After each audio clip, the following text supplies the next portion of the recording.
शीतला सप्तमी, शीतला अष्टमी कब है? जानिए सही जानकारी और गुप्त उपाय। क्या आपके घर में भी अचानक से बीमारियां आने लगी हैं? क्या मेहनत करने के बाद भी पैसा पानी की तरह बह रहा है? अगर हाँ तो रुक जाइए, क्योंकि यह कोई आम बात नहीं है। यह शीतला माता के भयंकर प्रकोप का संकेत हो सकता है। साल 2026 में शीतला सप्तमी और शीतला अष्टमी एक ऐसे दुर्लभ संयोग के साथ आ रही हैं जिसने बड़े बड़े ज्योतिषियों को भी हैरत में डाल दिया है। इस बार एक छोटी सी गलती आपके पूरे परिवार को ऐसी पीड़ा दे सकती है जिसका कोई इलाज नहीं। लेकिन इसी दिन किया गया एक गुप्त उपाय आपके घर के सारे दोष और दरिद्रता को जड़ से मिटा सकता है। आज मैं आपको 2026 की सही तारीख और मुहूर्त तो बताऊंगा ही, लेकिन उससे भी ज्यादा जरूरी है वह भयंकर भूल जो हम सब अनजाने में अपनी रसोई में करते हैं। वह एक गलती जो सीधे शीतला माता के क्रोध को निमंत्रण देती है। उस गलती के बारे में मैं आपको इस वीडियो के बीच में बताऊंगा, क्योंकि अगर आपने वो हिस्सा मिस कर दिया तो बाकी की पूजा का कोई फल नहीं मिलेगा। शीतला माता जो बीमारियों को हरने वाली देवी हैं, उनका रूप जितना शांत है उनका क्रोध उतना ही भयंकर है। गधे की सवारी करने वाली, हाथों में झाड़ू, कलश, सूप और नीम के पत्ते धारण करने वाली माता शीतला सफाई और शीतलता की प्रतीक हैं। साल 2026 में होलिका दहन के बाद लोगों के मन में ये बहुत बड़ा असमंजस है कि आखिर सप्तमी और अष्टमी का सही दिन कौन सा है। पंचांग के अनुसार चैत्र मास के कृष्ण पक्ष की सप्तमी तिथि को शीतला सप्तमी और अष्टमी को शीतला अष्टमी मनाई जाती है।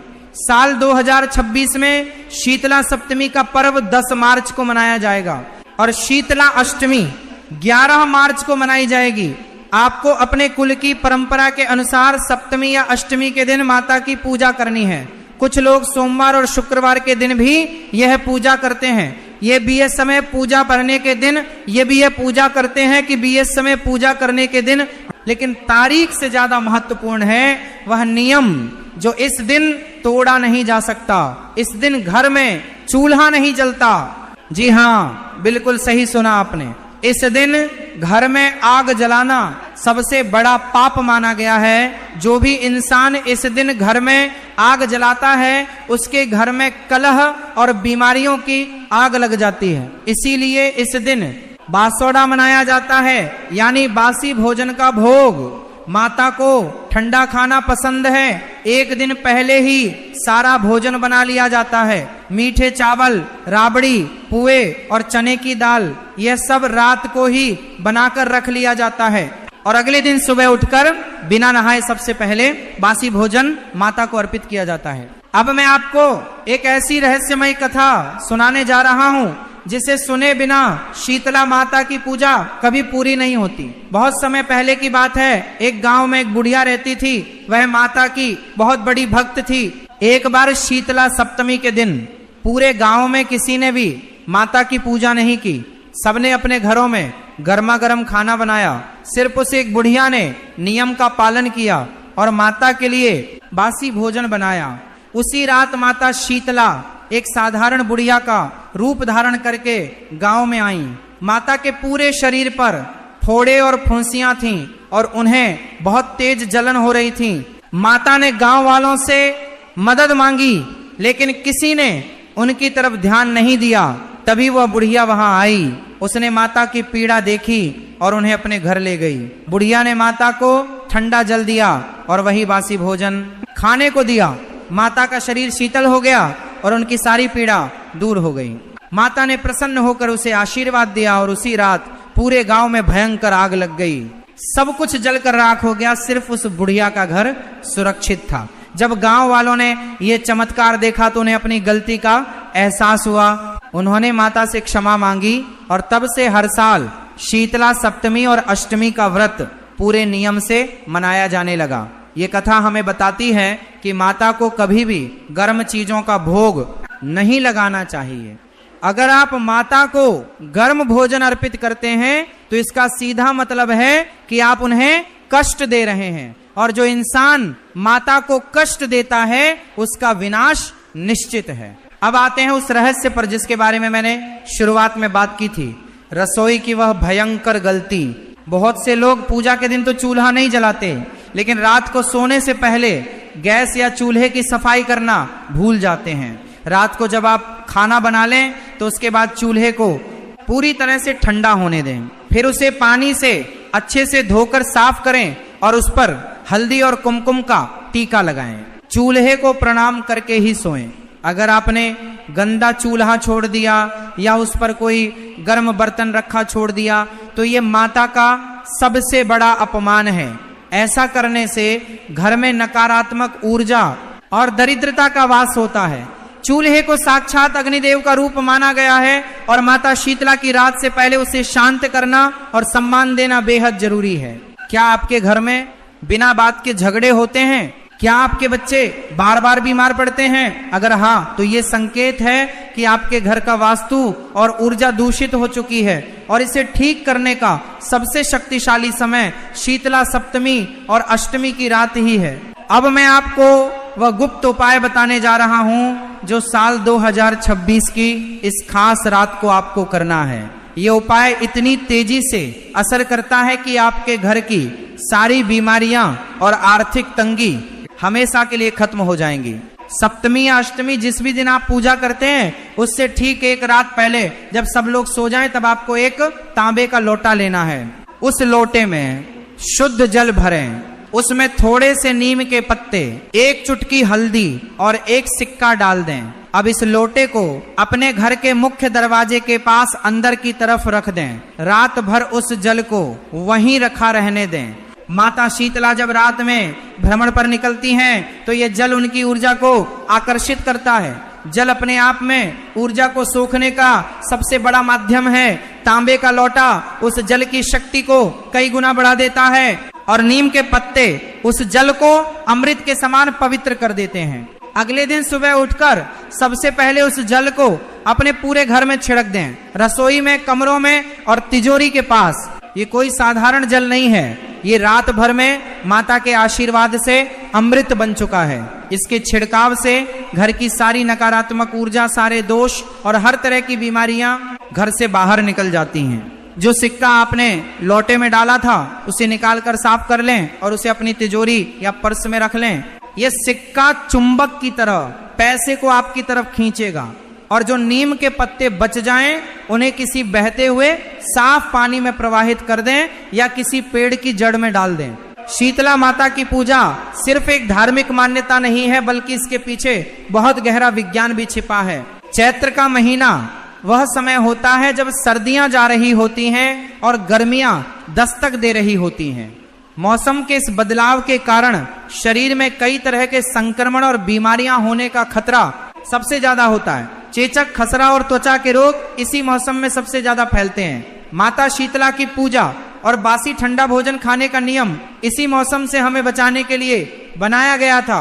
ठंडी तासीर का भोजन हमारे पेट को शांत रखता है और नीम के पत्तों का इस्तेमाल वातावरण को शुद्ध करता है। यह हमारे पूर्वजों का वह ज्ञान है जिसे हम आज भूलते जा रहे हैं। साल 2026 में ये पूजा इसलिए भी बहुत महत्वपूर्ण हो जाती है क्योंकि ग्रहों की स्थिति कुछ ऐसी बन रही है जो स्वास्थ्य के लिए चिंताजनक हो सकती है। ऐसे में माता शीतला का यह व्रत आपके परिवार के लिए एक सुरक्षा कवच का काम करेगा। पूजा करते समय कुछ बातों का विशेष ध्यान रखना होता है। पूजा की थाली में ठंडे मीठे चावल, जिन्हें कई जगह ओलिया भी कहा जाता है, जरूर होने चाहिए। इसके साथ ही आटे का एक दीपक बनाया जाता है, लेकिन ध्यान रहे कि इस दीपक को जलाना नहीं है। जी हाँ, शीतला माता की पूजा में दीपक कभी नहीं जलाया जाता। सिर्फ बिना जला हुआ दीपक माता के सामने रखा जाता है। इसके पीछे भी वही कारण है कि माता को अग्नि या गर्मी से कष्ट होता है। जब आप मंदिर जाएं तो माता को जल चढ़ाते समय एक विशेष मंत्र का मन ही मन जाप करें। आपको किसी भारी भरकम मंत्र को याद करने की जरूरत नहीं है, बस सच्चे मन से ओम शीतलाय नमः का जाप करते रहें। माता को जल अर्पित करने के बाद जो जल नीचे गिरे उसे अपनी उंगलियों से अपने माथे और आंखों पर जरूर लगाएं। ऐसा करने से मानसिक शांति मिलती है और आंखों की रोशनी तेज होती है। मंदिर से घर आते समय एक और बात का ध्यान रखें, अपने साथ थोड़ा सा जल एक छोटी बोतल या कलश में वापस जरूर लेकर आए। इस जल को पूरे घर में छिड़कना है। ये जल घर के हर कोने को पवित्र कर देगा। क्या आपने कभी सोचा है कि माता शीतला की सवारी गधा ही क्यों है? इसके पीछे भी एक बहुत बड़ा रहस्य है। गधा एक ऐसा प्राणी है जो बिना थके, बिना किसी शिकायत के भारी से भारी बोझ उठाता है। माता यह संदेश देती हैं कि जो इंसान बिना किसी अहंकार के मेहनत करता है और दूसरों की सेवा करता है, माता हमेशा उसके साथ रहती हैं। माता के हाथों में झाड़ू इस बात का प्रतीक है कि हमें अपने घर और मन दोनों की सफाई रखनी चाहिए। जहां गंदगी होती है वहां बीमारियां आती हैं। और सूप जो अनाज को साफ करने के काम आता है, वो हमें सिखाता है कि हमें अपने जीवन से बुरी आदतों को निकाल फेंकना चाहिए और सिर्फ अच्छी चीजों को ही अपने अंदर रखना चाहिए। इस दिन काले रंग के कपड़े पहनकर पूजा करना बिल्कुल वर्जित है। हल्के और साफ रंग के सूती कपड़े पहनकर ही माता की पूजा करनी चाहिए। जो महिलाएं इस दिन व्रत रखती हैं, उन्हें सिलाई बुनाई या सुई धागे का कोई भी काम नहीं करना चाहिए। सब्जी काटना भी इस दिन वर्जित माना गया है। इसीलिए सारी तैयारियां एक दिन पहले ही कर ली जाती हैं। अगर आप अनजाने में भी सुई या चाकू का इस्तेमाल करते हैं तो यह माता को नाराज कर सकता है। इन छोटे छोटे नियमों का पालन करके ही आप इस व्रत का पूरा फल प्राप्त कर सकते हैं। आजकल की भागदौड़ भरी जिंदगी में हम इन प्राचीन नियमों को पीछे छोड़ते जा रहे हैं। हम अपनी सुविधानुसार पूजा के नियम बदल लेते हैं, लेकिन याद रखिए आध्यात्म और तंत्र में नियमों का बहुत महत्व होता है। शीतला सप्तमी और अष्टमी कोई साधारण दिन नहीं है। ये वो दिन है जब ब्रह्मांड की ऊर्जा हमारे शरीर और हमारे घर को शुद्ध करने के लिए सबसे ज्यादा सक्रिय होती है। अगर आप 2026 में इन नियमों का पालन करते हुए वह गुप्त जल वाला उपाय करेंगे तो आप खुद महसूस करेंगे कि आपके घर का माहौल कैसे बदल रहा है। घर में जो चिड़चिड़ाहट और कलह रहती थी वह एक शांत और सकारात्मक ऊर्जा में बदल जाएगी। मैं आपको एक और बहुत ही अचूक और गुप्त प्रयोग बताता हूं जो सदियों से ग्रामीण भारत में किया जाता रहा है और जिसे आज के आधुनिक लोग बिल्कुल भूल चुके हैं। अगर आपके घर में कोई लंबे समय से बीमार है, कोई दवा काम नहीं कर रही है, तो शीतला अष्टमी के दिन ये छोटा सा काम जरूर करें। जब आप माता को जल चढ़ाने जाएं तो अपने साथ एक मिट्टी का छोटा सा कोरा कलश ले जाएं। उस कलश में माता के चरणों का जल थोड़ा सा भर लें। घर आकर उस जल में थोड़े से ताजे नीम के पत्ते पीसकर मिला दें। अब जो व्यक्ति बीमार है उसके माथे पर इस जल का लेप लगाएं। आप यकीन नहीं करेंगे, लेकिन यह लेप किसी भी चमत्कारी दवा से ज्यादा तेजी से असर करता है। माता का यह अमृत उस बीमार व्यक्ति के शरीर की सारी गर्मी और नकारात्मकता को खींच लेगा। और जो लोग व्यापार में बार बार नुकसान उठा रहे हैं या जिनकी नौकरी में परेशानियां आ रही हैं, उनके लिए भी एक विशेष नियम है। आपको अष्टमी के दिन किसी भी गरीब या जरूरतमंद व्यक्ति को ठंडी चीजों का दान करना चाहिए। आप ठंडे पानी का घड़ा, मीठा शरबत या ठंडे मीठे चावल दान कर सकते हैं। यह दान सीधे माता तक पहुंचता है। जितना आप दूसरों के जीवन में शीतलता लाएंगे, माता आपके जीवन में उतनी ही शांति और समृद्धि लाएंगी। कभी भी इस दिन किसी पर क्रोध ना करें, घर में ऊंची आवाज में बात ना करें। अगर आप व्रत रखते हैं तो आपका मन भी उतना ही शांत होना चाहिए जितना माता का स्वरूप है। एक बात का और विशेष ध्यान रखें कि शीतला सप्तमी या अष्टमी के दिन घर में लहसुन, प्याज और मांसाहार का प्रवेश बिल्कुल नहीं होना चाहिए। ये दिन पूरी तरह से सात्विकता का है। जिन घरों में इस दिन तामसिक भोजन बनता है वहां माता कभी प्रवेश नहीं करती। उल्टे ऐसे घरों में दरिद्रता और बीमारियां हमेशा के लिए अपना डेरा डाल लेती हैं। आपको अपनी रसोई को एक मंदिर की तरह पवित्र रखना है। जो बासी भोजन आपने एक दिन पहले बनाया है उसे पूरी श्रद्धा के साथ ग्रहण करें। ये भोजन नहीं है, ये माता का प्रसाद है जो आपके शरीर को अंदर से मजबूत बनाता है। कई बार हम देखते हैं कि लोग माता को भोग लगाने के लिए बाजार से मिठाइयां खरीद लाते हैं, लेकिन यह एक बहुत बड़ी भूल है। माता शीतला को बाजार की मिलावटी और गर्म चीजें बिल्कुल पसंद नहीं है। उन्हें सिर्फ घर में बना हुआ साफ सुथरा और ठंडा भोजन ही अर्पित करना चाहिए। आपके हाथों से बने हुए मीठे चावल और राबड़ी में जो भाव और जो ऊर्जा होगी वह बाजार की किसी महंगी मिठाई में नहीं हो सकती। इसीलिए एक दिन पहले ही समय निकालकर खुद माता के लिए प्रसाद बनाएं। एक बहुत ही रहस्यमयी बात जो बहुत कम लोग जानते हैं वह यह है कि शीतला माता का संबंध सीधे हमारे पूर्वजों और पितरों से भी है। जब हम माता को बासी भोजन का भोग लगाते हैं तो उसकी एक अंश हमारे पितरों तक भी पहुंचती है। अगर आपके घर में पितृदोष है या आपके पूर्वज आपसे नाराज हैं तो शीतला सप्तमी और अष्टमी की पूजा उस दोष को भी शांत कर सकती है। इसके लिए बस आपको एक छोटा सा काम करना है। जब आप माता को भोग लगा लें तो उसमें से थोड़ा सा भोजन निकालकर गाय और कुत्ते को जरूर खिलाएं। गाय में सभी देवी देवताओं का वास होता है और कुत्ता भैरव बाबा का प्रतीक है। इन दोनों को भोजन कराने से माता के साथ साथ पितृ भी प्रसन्न होते हैं। अपने परिवार की रक्षा करना हर इंसान का पहला कर्तव्य है। ये उपाय, ये जानकारी सिर्फ आपके लिए नहीं है, ये आपके पूरे परिवार के भविष्य से जुड़ी है। जब रात के 12 बजे और पूरी दुनिया सो रही हो तब वह तांबे का लोटा और नीम के पत्ते आपके घर का भाग्य बदल रहे होंगे। माता शीतला का आशीर्वाद उसी को मिलता है जो सच्चे मन और पूरे विश्वास के साथ उनके नियमों का पालन करता है। ठंडे जल और बासी भोजन में छिपा यह रहस्य आपके जीवन के हर दुख को शांत करने की ताकत रखता है। अपने मन को शांत रखें, क्रोध ना करें और इस दिन को पूरी पवित्रता के साथ मनाएं। जो इंसान माता के इस स्वरूप को समझ लेता है उसके जीवन में कभी कोई कमी नहीं रहती।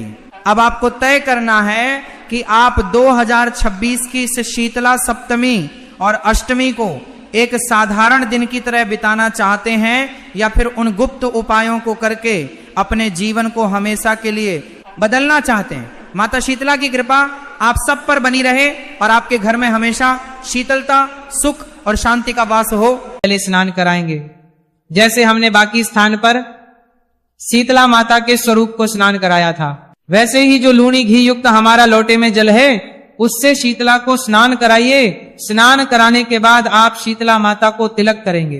तिलक किससे करेंगे? तिलक आप करेंगे जो हमने आपको हल्दी कही थी, हल्दी से माता को तिलक कीजिए। तिलक करने के बाद बड़कुले की जो माला है ना, वो बड़कुले की माला है, वो अर्पित कीजिए। वो बड़कुले की माला पहनाइए। वस्त्र के रूप में अगर आप कच्चा सूत लाए हैं तो कच्चा सूत अर्पित कीजिए। कच्चा सूत नहीं है तो आप मौली का एक टुकड़ा तोड़िए और वहां माता को अर्पित कर दीजिए। तदुपरांत अब माता को आप भोग अर्पित करेंगे। भोग क्या है? भोग जो भी आपने हो, हमने आपको बताया ही था कि या तो मीठे चावल और दही ला सकते हैं या कुछ और अगर आपके यहाँ बनता है तो वो भी ला सकते हैं। और मूलतः जो है दही और मीठे चावल का ही भोग लगता है। तो माता को भोग लगाइए, भोग अर्पित कीजिए और फिर जो दिया आप लाए हैं तो वह दिया वहां पे रख दीजिए। कुछ लोगों के यहाँ गर्म दिया रखा जाता है, कुछ लोगों के यहाँ ठंडा दिया रखा जाता है। आपके यहाँ जैसे भी परंपरा हो उसके अनुसार आप रख सकते हैं। इसके बाद जो भी द्रव्य दक्षिणा आप अर्पित करना चाहते हैं माता को, वहां दक्षिणा अर्पित कीजिए। हाथ जोड़ के नमस्कार कीजिए। माता से प्रार्थना कीजिए कि हे मातेश्वरी, हम पूजन किया है आज शीतला माता का आपका, इस पूजन को आप स्वीकार करें। हमसे कोई गलती हो गई हो, भूल हो गई हो, जाने अनजाने की गलतियों को क्षमा करें और दया का आशीर्वाद प्रदान करें। मातेश्वरी हमारे परिवार में सब दीर्घायु हो, सबका स्वस्थ अच्छा रहे और आपकी कृपा सबको प्राप्त हो, यही कामना करते हैं। इस प्रकार से माता से प्रार्थना करें और हाथ जोड़ के नमस्कार करें कि हे मातेश्वरी, हम तो अज्ञानी जीव हैं, कुछ प्राणी हैं, आपकी संतानें हैं, जैसी भी बन पड़ी है वैसी टूटी फूटी सेवा हमने आपके श्री चरणों की है। इसमें जो भी कोई हमसे गलती हो गई हो, भूल हो गई हो, उसके लिए हम क्षमा प्रार्थना करते हैं। आप दया सिंधु हैं तो सदा हम बनाए रखे, किसी प्रकार की परेशानी हमारे परिवार पर कभी ना आए, कोई हारी बीमारी कभी हमारे परिवार को ना सताए। इस प्रकार पूजन हो जाता है।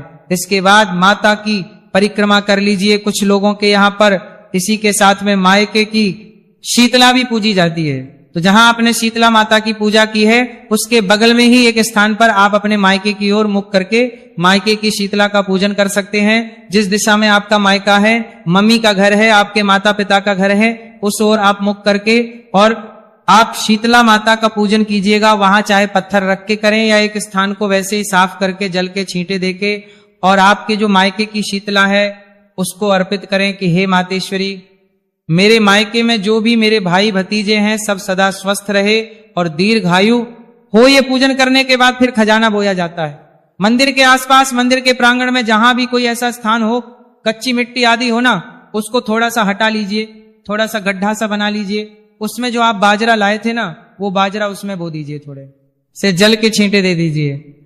और ऐसे है कि ये जो बाजरा है ये खजाने के रूप में हमारी संतानों को, आपकी संतानों को प्राप्त होगा। मातेश्वरी खजाने के रूप में आपकी संतानों को प्रदान करती है।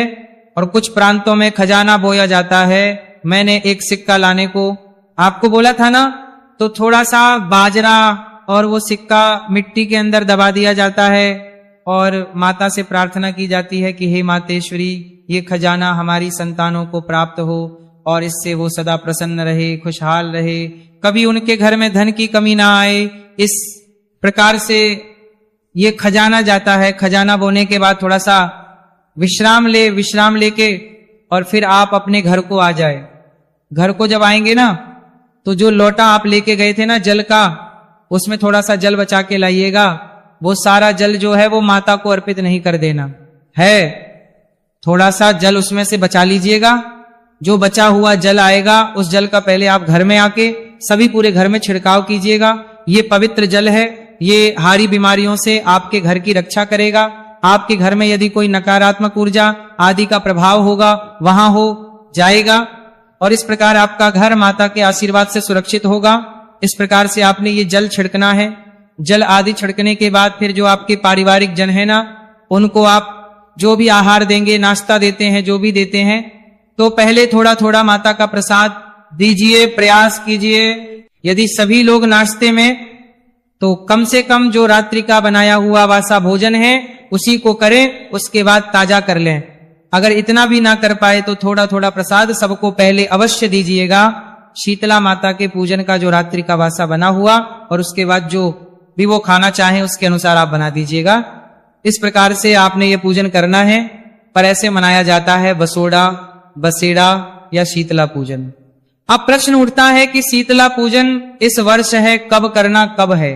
मैंने आपको 3 नियम बताए थे। कुछ लोगों के यहाँ शीतला अष्टमी होती है, कुछ लोग शीतला सप्तमी करते हैं और कुछ लोग पहले सोमवार को करते हैं शीतला माता का पूजन। तो जो लोग पहले सोमवार को शीतला पूजन करते हैं वो इस वर्ष शीतला पूजन कर सकते हैं 9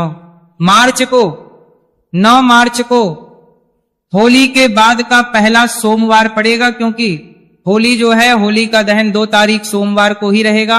तो पहला सोमवार जो है वो 9 तारीख को होने वाला है। या तो आप 9 तारीख को शीतला पूजन करेंगे जो वार के अनुसार करते हैं, जो लोग शीतला सप्तमी करते हैं। तो शीतला सप्तमी का त्योहार इस वर्ष मनाया जाएगा मंगलवार को। मंगलवार 10 तारीख को शीतला सप्तमी रहेगी। और अगर अष्टमी की बात करें तो सूर्य के मुख से अष्टमी रहेगी। 11 तारीख शीतला अष्टमी रहेगी। तो शीतला सप्तमी 10 को है, 11 को अष्टमी है, पहला सोमवार 9 तारीख को है। अब प्रश्न उनका कि जो पहली बार कर रहे हैं, जिनको पता नहीं जी कि हमारे यहां कभी होता नहीं था, अब हम कब करें? तो देखिए, आप सप्तमी या अष्टमी से कुछ एक निर्धारित करें। मूलतः आप शीतला अष्टमी कीजिए। अष्टमी का जो दिन है उसको चुन लीजिए। इससे क्या है, सदा याद भी रहेगा कि हमें अष्टमी को करना है। वार में बड़ा कंफ्यूजन रहता है कि कब है वार, कब नहीं। तो अष्टमी जो आएगी, शीतला अष्टमी, वो रहेगी 11 तारीख को। 11 तारीख को आप शीतला माता का पूजन कीजिए। अब आप सोचेंगे कि पंडित जी करना कब है शीतला माता का पूजन, मुहूर्त क्या रहेगा? तो देखिए, शीतला माता का पूजन ना प्रातः काल से और 12 बजे के बीच में किया जा सकता है। सुबह सुबह मूलतः शीतला माता का पूजन किया जाता है। कुछ लोग 9-10 बजे भी करते हैं, पर 12 बजे के बाद शीतला पूजन नहीं, जितनी सुबह सुबह कर लेंगे उतना अधिक कल्याणकारी रहेगा। ये थी जानकारी शीतला पूजन के बारे में, पसोड़े के बारे में। जानकारी थोड़ी भी अच्छी लगी हो तो लाइक अवश्य कीजिए, जितना हो सके शेयर कीजिए, अपनी राय दीजिएगा कि वीडियो आपको कैसा लगता है, चैनल आपको हमारा कैसा लगता है। अगर आप चैनल पर नए हैं तो कृपया सब्सक्राइब अवश्य कर लीजिएगा। वह भयंकर भूल जो हम सब अनजाने में अपनी रसोई में करते हैं, वह एक गलती जो सीधे शीतला माता के क्रोध को निमंत्रण देती है, उस गलती के बारे में मैं आपको इस वीडियो के बीच में बताऊंगा, क्योंकि अगर आपने वो हिस्सा मिस कर दिया तो बाकी की पूजा का कोई फल नहीं मिलेगा। शीतला माता जो बीमारियों को हरने वाली देवी हैं, उनका रूप जितना शांत है उनका क्रोध उतना ही भयंकर है। गधे की सवारी करने वाली, हाथों में झाड़ू, कलश, सूप और नीम के पत्ते धारण करने वाली माता शीतला सफाई और शीतलता की प्रतीक हैं। साल 2026 में होलिका दहन के बाद लोगों के मन में ये बहुत बड़ा असमंजस है कि आखिर सप्तमी और अष्टमी का सही दिन कौन सा है। पंचांग के अनुसार चैत्र मास के कृष्ण पक्ष की सप्तमी तिथि को शीतला सप्तमी और अष्टमी को शीतला अष्टमी मनाई जाती है। साल 2026 में शीतला सप्तमी का पर्व 10 मार्च को मनाया जाएगा और शीतला अष्टमी 11 मार्च को मनाई जाएगी। आपको अपने कुल की परंपरा के अनुसार सप्तमी या अष्टमी के दिन माता की पूजा करनी है। कुछ लोग सोमवार और शुक्रवार के दिन भी यह पूजा करते हैं। ये भी इस समय पूजा करने के दिन ये भी यह पूजा करते हैं कि भी इस समय पूजा करने के दिन, लेकिन तारीख से ज्यादा महत्वपूर्ण है वह नियम जो इस दिन तोड़ा नहीं जा सकता। इस दिन घर में चूल्हा नहीं जलता। जी हाँ, बिल्कुल सही सुना आपने। इस दिन घर में आग जलाना सबसे बड़ा पाप माना गया है। जो भी इंसान इस दिन घर में आग जलाता है उसके घर में कलह और बीमारियों की आग लग जाती है। इसीलिए इस दिन बासोड़ा मनाया जाता है, यानी बासी भोजन का भोग। माता को ठंडा खाना पसंद है। एक दिन पहले ही सारा भोजन बना लिया जाता है। मीठे चावल, राबड़ी, पुए और चने की दाल, यह सब रात को ही बनाकर रख लिया जाता है और अगले दिन सुबह उठकर बिना नहाए सबसे पहले बासी भोजन माता को अर्पित किया जाता है। अब मैं आपको एक ऐसी रहस्यमय कथा सुनाने जा रहा हूँ जिसे सुने बिना शीतला माता की पूजा कभी पूरी नहीं होती। बहुत समय पहले की बात है, एक गांव में एक बुढ़िया रहती थी। वह माता की बहुत बड़ी भक्त थी। एक बार शीतला सप्तमी के दिन पूरे गांव में किसी ने भी माता की पूजा नहीं की। सबने अपने घरों में गर्मा गर्म खाना बनाया। सिर्फ उस एक बुढ़िया ने नियम का पालन किया और माता के लिए बासी भोजन बनाया। उसी रात माता शीतला एक साधारण बुढ़िया का रूप धारण करके गांव में आई। माता के पूरे शरीर पर फोड़े और फुंसियां थीं और उन्हें बहुत तेज जलन हो रही थी। माता ने गांव वालों से मदद मांगी, लेकिन किसी ने उनकी तरफ ध्यान नहीं दिया। तभी वह बुढ़िया वहां आई। उसने माता की पीड़ा देखी और उन्हें अपने घर ले गई। बुढ़िया ने माता को ठंडा जल दिया और वही बासी भोजन खाने को दिया। माता का शरीर शीतल हो गया और उनकी सारी पीड़ा दूर हो गई। माता ने प्रसन्न होकर उसे आशीर्वाद दिया और उसी रात पूरे गांव में भयंकर आग लग गई। सब कुछ जलकर राख हो गया, सिर्फ उस बुढ़िया का घर सुरक्षित था। जब गांव वालों ने ये चमत्कार देखा तो उन्हें अपनी गलती का एहसास हुआ। उन्होंने माता से क्षमा मांगी और तब से हर साल शीतला सप्तमी और अष्टमी का व्रत पूरे नियम से मनाया जाने लगा। ये कथा हमें बताती है कि माता को कभी भी गर्म चीजों का भोग नहीं लगाना चाहिए। अगर आप माता को गर्म भोजन अर्पित करते हैं तो इसका सीधा मतलब है कि आप उन्हें कष्ट दे रहे हैं, और जो इंसान माता को कष्ट देता है उसका विनाश निश्चित है। अब आते हैं उस रहस्य पर जिसके बारे में मैंने शुरुआत में बात की थी, रसोई की वह भयंकर गलती। बहुत से लोग पूजा के दिन तो चूल्हा नहीं जलाते, लेकिन रात को सोने से पहले गैस या चूल्हे की सफाई करना भूल जाते हैं। रात को जब आप खाना बना लें तो उसके बाद चूल्हे को पूरी तरह से ठंडा होने दें, फिर उसे पानी से अच्छे से धोकर साफ करें और उस पर हल्दी और कुमकुम का टीका लगाएं। चूल्हे को प्रणाम करके ही सोएं। अगर आपने गंदा चूल्हा छोड़ दिया या उस पर कोई गर्म बर्तन रखा छोड़ दिया तो ये माता का सबसे बड़ा अपमान है। ऐसा करने से घर में नकारात्मक ऊर्जा और दरिद्रता का वास होता है। चूल्हे को साक्षात अग्निदेव का रूप माना गया है और माता शीतला की रात से पहले उसे शांत करना और सम्मान देना बेहद जरूरी है। क्या आपके घर में बिना बात के झगड़े होते हैं? क्या आपके बच्चे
मैंने पूजा पाठ का बहुत अधिक महत्व पाया था। कहते हैं कि हिंदू धर्म में शुभ काम की जरूरत होती है।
मैंने पूजा पाठ का बहुत अधिक महत्व पाया था। कहते हैं कि हिंदू धर्म में शुभ काम की जरूरत होती है।